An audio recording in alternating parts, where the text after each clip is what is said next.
안녕하세요 여러분, 러셀입니다. 어렸을 적의 수많은 경험, 소중한 기억들은 시간이 지나면서 점점 잊혀지고 희미해집니다. 저는 게임 메이플 스토리에 각별한 추억이 많은데요. 새로운 지역에서 미지의 공간을 탐험하고 제2의 자아 같은 캐릭터를 키우는 느낌은 시간이 지나면서 많이 사라져 아쉬웠습니다. 그래서 익숙하지만 이제는 잊힌 추억의 메이플 스토리의 맵과 몬스터 그리고 컨텐츠를 얼리얼 엔진으로 재구성하여 여러분과 함께 추억을 회상하고자 이 프로젝트를 시작했습니다. 시간의 신전에서 시작된 프로젝트 어느덧 5번째인 이번 지역은 바로 메이플 아일랜드와 리스 항구 그리고 커닝시티입니다. 게임을 시작하면 정겨운 추억의 로그인 화면에서 시작합니다. 로그인 버튼을 눌러 들어가면 먼 옛날의 서버 선택창이 나타납니다. 이제는 사라지거나 통합된 많은 서버들이 보입니다. 과거에 여러분들의 서버를 눌러 들어가 주시면 됩니다. 캐릭터 설정 창에서는 캐릭터의 성별, 헤어와 렌즈색, 그리고 상하이 색과 무기 종류까지 바꿀 수 있습니다. 그래서 여러분들의 마음에 드시는 대로 캐릭터를 커스터마이징 하실 수 있죠. 위쪽에 새로 추가된 스탯 주사위 버튼을 누르면 아래로 이동하며 주사위를 굴릴 수 있는 곳이 등장합니다. 먼 옛날엔 캐릭터의 초기 스탯을 이렇게 주사위를 굴려 랜덤하게 정했습니다. 원하는 스탯을 뽑기 위해 하루 종일도 주사위를 굴렸었죠. 그것을 계승하여 실제 4개의 주사위를 던져 스탯을 뽑을 수 있는 시스템을 만들었습니다. 이것은 물리 시뮬레이션으로 굴리기 때문에 오늘의 운을 한번 테스트해보시는 것도 재밌겠네요. 자, 그럼 이제 게임으로 들어가 봅시다. 이번 작의 컨셉은 메이플 스토리를 처음 시작했을 때 감성입니다. 그래서 메이플 아일랜드에서 처음 캐릭터를 만들었을 때 그 느낌을 그대로 재현하고자 노력했습니다. 퀘스트 시스템을 새로 개발해 과거 메이플 아일랜드의 퀘스트를 그대로 구현했습니다. 지금은 모험과 퀘스트가 모두 리니얼되어 볼 수 없는 퀘스트들이죠.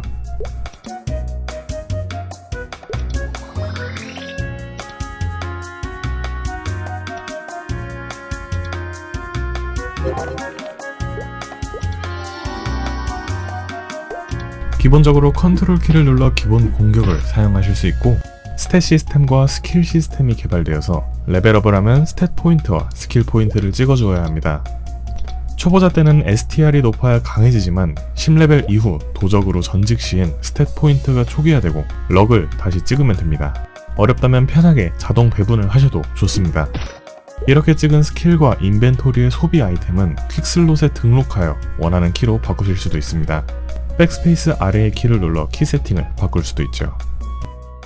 메이플 스토리 하면 역시 4대3 감성입니다. 본작에서는 해상도를 바꾸어 과거 메이플 느낌으로도 즐기실 수 있고 16대9 비율로도 즐기실 수 있습니다. 물론 최신 트렌드에 맞게 4K 해상도까지 지원합니다. 예전엔 아머스트와 사우스 페리로 갈 수 있는 두 갈래 길의 맵이 있었습니다. 이곳에서 많이 헷갈려서 먼 길을 되돌아다녔던 기억이 있죠. 퀘스트 진행을 위해 아머스트로 먼저 가면 중간에 가는 길목을 3인칭으로 체험하실 수 있게 만들었습니다. 몇몇 맵에서 이렇게 등장하는 3인칭 맵은 WASD와 마우스로 조작하실 수 있습니다.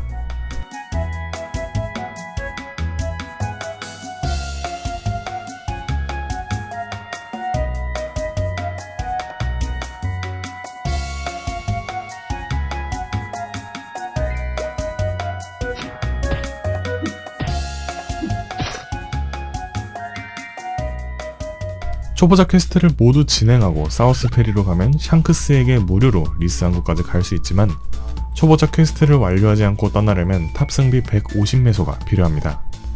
퀘스트를 수행해야 레벨도 맞게 오르기 때문에 초보자 퀘스트는 꼭 진행하시는 걸 추천드려요. 여기에서 빅토리아 아일랜드로 한번 출발하면 다시는 메이플 아일랜드로 돌아올 수 없었습니다. 본격적인 모험의 시작이죠.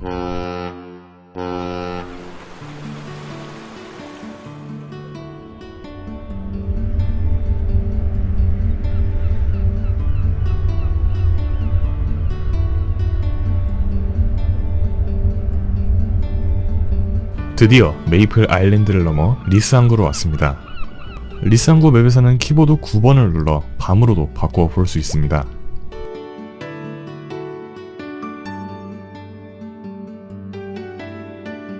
원래대로라면 리스 항구에서 쿤이 각 마을과 전직권에 대해 소개해주지만 본작에서는 이곳에서 미리 전직을 진행해 커닝시티까지의 많은 맵을 보다 편하게 즐기실 수 있게 구성했습니다.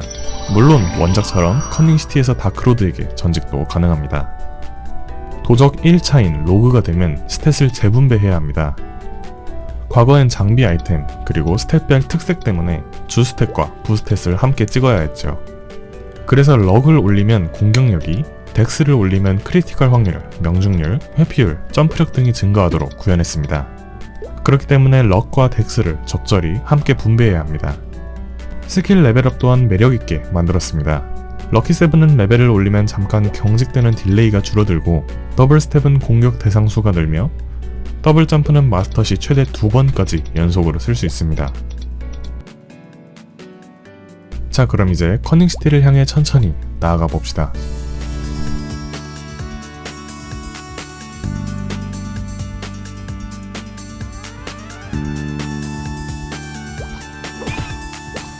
만호는 처음으로 마주하게 되는 마스터 몬스터였죠. 체력이 높아 다소 힘들지만 저레벨에도 충분히 잡을 수 있게 만들었습니다. 특히 만호를 사냥하고 드랍되는 무지개 달팽이 껍질은 상징성이 큽니다. 상점에 판매한다면 많은 매소를 얻을 수 있습니다. 세갈래길은 지금은 없어진 맵입니다. 커닝시티와 헤네시스 그리고 리스왕구를 연결하는 맵이었죠. 지금은 6갈래길로 빅토리아 아일랜드의 마을들이 이어지지만 과거에는 이렇게 한두 개의 마을들끼리 유기적으로 연결되어 빅토리아 아일랜드 전체를 모험하는 재미가 컸었습니다. 이 세 갈래길의 넓고 웅장한 스케일 그리고 곳곳에 숨어있는 히든맵이 그 재미를 더욱 부각시켜 주었죠. 한 마리씩 있는 아이언 호그도 조심하세요. 매우 강력합니다.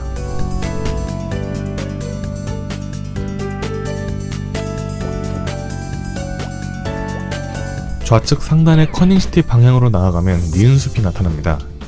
이 맵 또한 지금은 없어진 맵인데요. 니은숲이라는 이름에 맞게 모든 지형이 니은자로 되어 있어서 기억에 확실히 남는 맵입니다.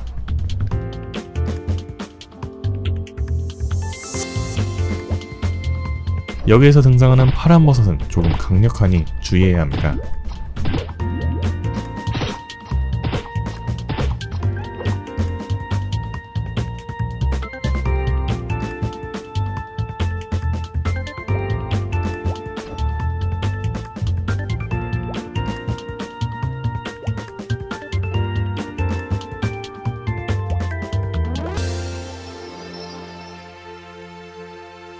옛날 커닝시티 필드는 이렇게 흐린 하늘의 맵이었습니다. 여기에서 옥토퍼스를 사냥하던 맛이 있었죠. 저희 작품에서는 옥토퍼스를 잡으면 매우 낮은 확률로 고가의 옥토퍼스 지우개가 드랍되게도 넣어봤습니다. 자, 드디어 커닝시티까지 왔습니다. 메인 테마인 만큼 이 맵에는 많은 공을 들였는데요. 우선 키보드 탭 키를 눌러서 3인칭으로도 즐기실 수 있습니다. 3인칭 모드에서 카메라 줌을 해서 1인칭으로도 커닝시티의 먼 노을과 도시의 디테일을 감상하실 수 있습니다.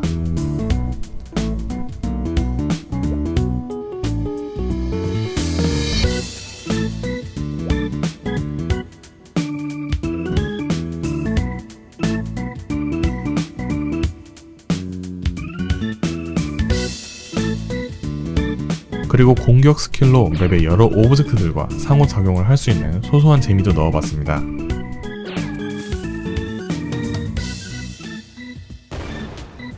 커닝시티에는 원작에 없던 많은 요소들을 추가했으니 3인칭으로도 바꾸어서 여기저기 돌아다녀 보시면 좋을 것 같습니다.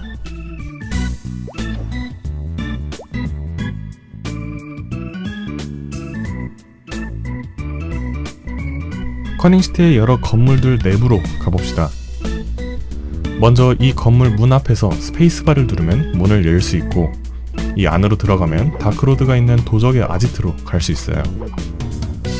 이것도 지금은 다르게 바뀌어서 볼 수 없는 공간입니다.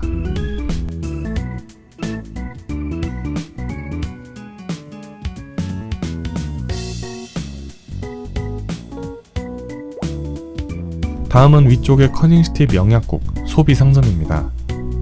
약국이라는 컨셉이 잘 어울리는 공간과 이 현판의 문구가 인상적이었던 곳입니다.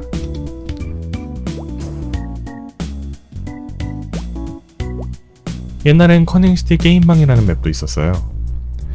여기는 실제로 PC방에서만 들어갈 수 있었는데 사냥하기 좋은 여러 맵들을 이용할 수 있었습니다. 추억의 PC방 아이템들을 매소로 구입할 수 있으니 둘러보시면 좋을 것 같아요.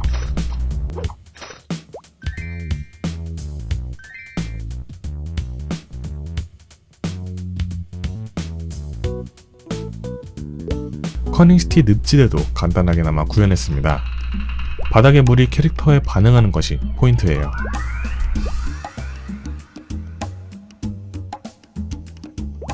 이번 커닝시티엔 두 가지 컨텐츠가 있습니다. 그중 하나인 미개통 구역의 임차장 컨텐츠를 소개합니다. 이 컨텐츠는 지금은 없어진 컨텐츠로 레벨 20대에 레벨업을 하기 위해 자주 하던 컨텐츠였습니다. 먼지 쌓인 플랫폼에서 쏟아져 나오는 몬스터들을 막아내며 경험치를 먹는 컨텐츠입니다. 몬스터들을 처치하지 못하고 맵에 일정량 이상 쌓이게 되면 실패하고 페이지가 넘어갈 때마다 더욱 강력한 몬스터가 나옵니다. 그리고 3단계에서는 무려 아이언 호그와 리게이터가 나오죠. 여기에서 몬스터를 75마리 처치할 때마다 맵에 랜덤하게 폭탄이 스폰되는데요. 폭탄을 작동시켜 수많은 몬스터들을 쓸어버릴 수 있기도 합니다. 하지만 이 폭탄은 캐릭터에게도 피해를 입히기 때문에 조심해야 합니다. 컨텐츠를 클리어하면 사냥 경험치와 일정량의 매소를 얻을 수 있어요. 입장 조건은 따로 없기 때문에 매소와 경험치가 필요하면 이 컨텐츠를 이용해보세요. 커닝시티의 대표격 컨텐츠인 슈미의 동전 찾아오기 컨텐츠가 본작의 메인 컨텐츠입니다. 슈미는 오늘도 또 돈을 잃어버렸습니다. 커닝시티 중앙에서 슈미에게 퀘스트를 받고 지하철 플랫폼으로 내려가서 공사장으로 입장하실 수 있습니다. 이곳에서는 지금까지의 컨텐츠들과 같이 더블 점프가 비활성화되지만 다크사이트를 전략적으로 활용할 수 있게 설계했습니다. 다크사이트는 무적이 되며 순간적으로 장애물, 몬스터를 회피할 수 있어요. 쿨타임이 20초, 지속시간은 5초인 것을 잘 기억해주세요. 또 아래 방향키로 숙이기를 할 수 있습니다. 이 레이저를 피하기 위해 꼭 필요한 테크닉이죠. 원작의 패턴을 최대한 가져오고 난이도를 다양한 측면에서 고려해 제작하여 흥미롭게 즐길 수 있도록 했습니다. 그리고 이렇게 공략법이 필요한 구간도 있기 때문에 본작에선 정확한 점프와 적절한 전략이 모두 동반되어야 합니다. 상단에 총 걸린 시간이 표시되기도 하니 친구들과 함께 경쟁해보시면서 즐기시면 좋을 것 같습니다.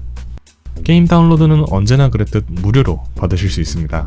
설명란에 있는 구글 드라이브 링크를 통해 받아보실 수 있는데요. 다운로드를 받으신 후 압축을 풀어 이 아이콘의 프로그램을 실행시키시면 게임이 바로 시작됩니다.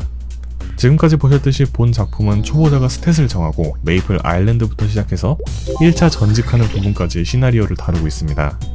제 채널을 방문해주시는 많은 분들께서 여쭤보시는 가장 많은 질문인 지금까지 만든 맵을 모두 합칠 것인가에 대한 질문에 대한 답을 이번 작품을 통해 드린다고 할 수 있겠습니다. 또 본작에서 등장하지 않은 커닝시티 관련 요소들이 조금 있죠. 비화원이나 첫 번째 동행 등은 저희가 어느 정도 준비했지만 빠듯하게 준비해서 어설프게 보여드리는 것보단 보다 완벽하게 준비해서 확실하게 보여드리는 것이 맞다고 판단했습니다. 그래서 이것들 또한 언젠가 제작 예정이 있기 때문에 기대해주시면 좋을 것 같아요. 앞으로는 퀘스트 시스템이 구현되어 게임의 스토리도 풀어나갈 수 있고 경험치와 스탯, 스킬도 구현됐기에 더욱 게임에 몰입할 수 있는 설계가 가능해졌습니다. 지금까지 작품을 만들어오며 긴 시간은 아니었지만 다양한 경험과 내공 그리고 시야를 쌓았기에 기존 2D 감성에 더해 3D만의 다양한 시도를 해볼 수 있을 것 같아요. 앞으로 더욱 창의적이고 신선하며 언제나처럼 저희는 여러분들의 순수한 즐거운 경험만을 위해 노력하는 팀으로 발전해 보이겠습니다. 또 많은 분들께서 게임 개발에 대해 궁금해하시는 것 같아서 이번 작품의 제작 비하인드는 별도의 영상으로 준비하려고 합니다. 저희 작품들이 맨 처음 지역 선정부터 마무리까지 어떻게 기획, 구성, 설계되고 제작되는지에 대해서 다룰 것입니다. 그래서 저희에게 더 궁금하신 점이 있으시다면 댓글로 편히 알려주시면 좋을 것 같아요. 이번 작품을 제작하며 많은 것을 배우고 느꼈습니다. 항상 응원해주시는 여러분들 덕분에 저희가 더 나은 개발자, 기획자, 아티스트로 발전할 수 있는 원동력이 생깁니다. 여전히 부족한 구석이 많지만 앞으로 더 발전할 저희를 끝까지 지켜봐주세요. 또 앞으로 반영되었으면 하는 점들을 댓글로 알려주시면 차기 작품 제작에 적극적으로 반영하도록 하겠습니다. 감사합니다. 러셀이었습니다.